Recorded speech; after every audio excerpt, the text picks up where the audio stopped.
હવામાન વિભાગની આગાહી છે કે જુલાઈના અંતિમ દિવસોમાં મેઘરાજા આક્રમણ કરી શકે।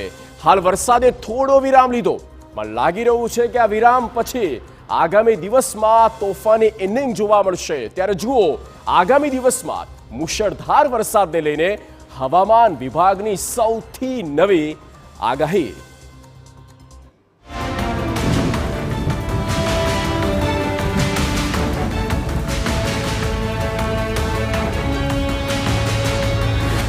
મુશળધાર મેઘાના મંડાણ,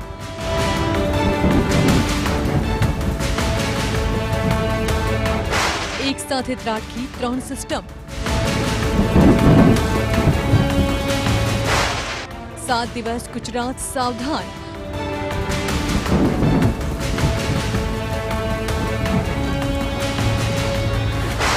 ચોવીસ કલાક બાદ શરૂ થશે ધોધમાર।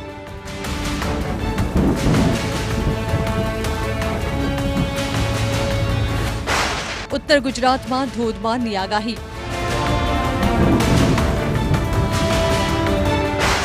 મધ્ય ગુજરાત થઈ શકે છે જળબંબાકાર, સૌરાષ્ટ્રમાં ભારે વરસાદની આગાહી।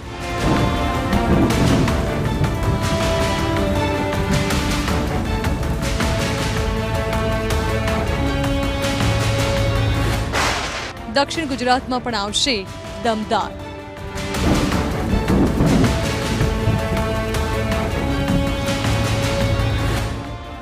આગામી થોડા જ કલાકોમાં ધોધમાર વરસાદની શરૂઆત જોવા મળશે। હાલ ભલે ગુજરાતના મોટાભાગના વિસ્તારમાં વરસાદે વિરામ લીધો હોય, જો કે આગામી કલાકો ગુજરાત માટે ખૂબ જ ભારે રહેશે। હાલ દક્ષિણ ગુજરાતમાં સામાન્ય વરસાદ વરસી રહ્યો છે, પરંતુ આગામી થોડા જ કલાકોમાં ગુજરાતમાં ધોધમાર વરસાદ વરસી શકે છે।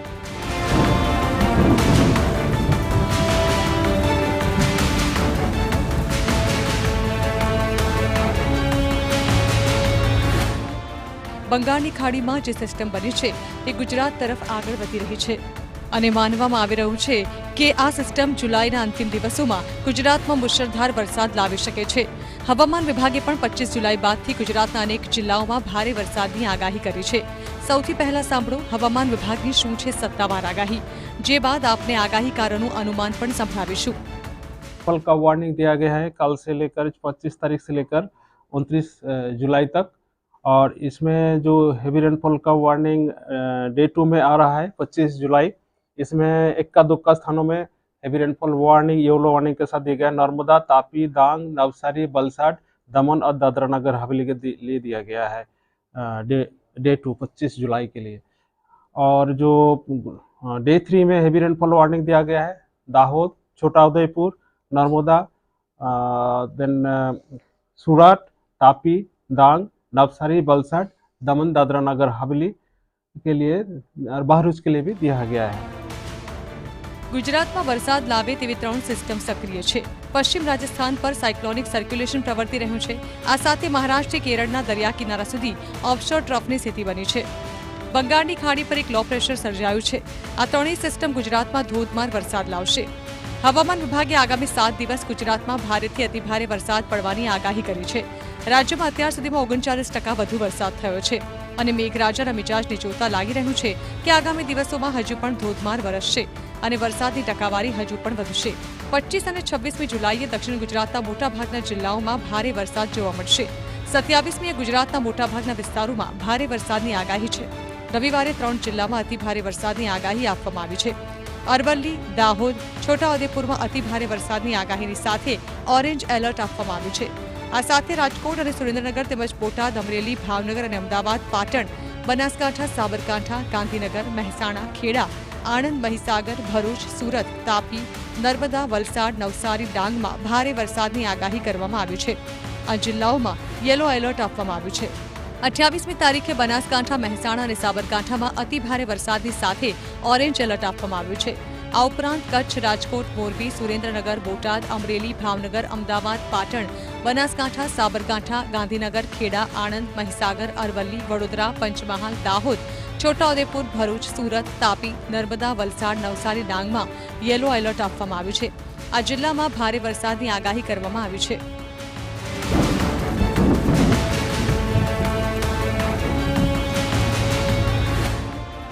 આગાહીકાર પરેશ ગોસ્વામીની પણ આગાહી છે કે આગામી 7 દિવસ સુધી ગુજરાતમાં ભારેથી અતિભારે વરસાદ જોવા મળશે. અનેક વિસ્તારોમાં તો 10 ઇંચ સુધી વરસાદ વરસી શકે છે.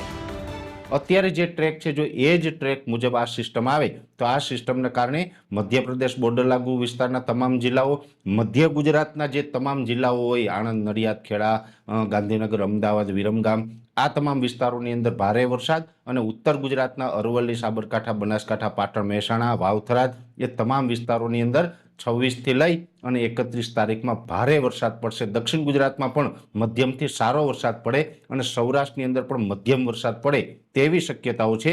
ખાસ કરીને કચ્છના ભાગો છે, કચ્છના ભાગોની અંદર પણ સામાન્યથી મધ્યમ વરસાદો છે એ 26 થી 31 તારીખમાં નોંધાઈ શકે છે. એટલે એટલું ચોક્કસ કહી શકાય કે અમુક વિસ્તારની અંદર 2 થી 5 ઇંચ, અમુકમાં 5 થી 7 ઇંચ અને આઇસોલેટેડ વિસ્તારની અંદર 10 ઇંચ કરતાં પણ વધારે વરસાદ પડી શકે છે. ભારે વરસાદની આગાહીની વચ્ચે સુરતમાં ધોધમાર વરસાદ વરસ્યો છે. હજુ પણ આગામી 72 કલાક સુધી દક્ષિણ ગુજરાતમાં ભારે વરસાદની આગાહી કરવામાં આવી છે. ગુજરાત હવામાન વિભાગ તરફથી આગાહી કરી હતી કે દક્ષિણ ગુજરાતના કેટલાક વિસ્તારોની અંદર જે વરસાદ વરસી શકે છે તે પ્રમાણે સુરત શહેરની અંદર વહેલી સવારથી જે વાતાવરણની અંદર જે પલટો આવ્યો અને ત્યારબાદ જે વરસાદ છે તે શરૂ થયો છે. સુરતના મોટાભાગના વિસ્તારોની અંદર જે વરસાદ છે તે વરસી રહ્યો છે. સીધા દ્રશ્યો જોઈ શકાય છે તે પ્રમાણે દક્ષિણ ગુજરાતના ખેડૂતોની અંદર પણ એક ખુશીની લહેર છે, કારણ કે સુરત અને દક્ષિણ ગુજરાતના છેલ્લા કેટલાક સમયથી જે વરસાદે જે વિરામ લીધો હતો અને વિરામ બાદ જે વરસાદ છે તે વહેલી સવારથી શરૂ થયો છે અને તેના કારણે શહેરીજનોમાં એક ખુશીની લહેર છે તે જોવા મળી રહી છે. સાથે સાથે છેલ્લા ઘણા સમયથી સુરત શહેરના દક્ષિણ ગુજરાતના વિસ્તારોની અંદર જે ગરમી હતી, ઉકળાટ હતો તે જોવા મળી રહ્યો હતો અને તેના કારણે જે વરસાદ જે વરસતાની સાથે ક્યાંક ને ક્યાંક ઠંડક જે પ્રસરી હોય તે રીતના દ્રશ્યો છે તે જોવા મળી રહ્યા છે. ખાસ કરીને દક્ષિણ ગુજરાતના ખેડૂતોની વાત કરીએ તો દક્ષિણ ગુજરાતના જે ખેડૂતો છે ત્યાં પણ ક્યાંક ખુશીની લહેર છે તે જોવા મળી રહી છે. આમ ગુજરાત વધુ એક ધોધમાર રાઉન્ડ માટે તૈયાર થઈ રહ્યો છે. આગામી થોડા જ કલાકોમાં ગુજરાતમાં મુશળધાર મહેર જોવા મળી શકે છે. Bureau report, TV9.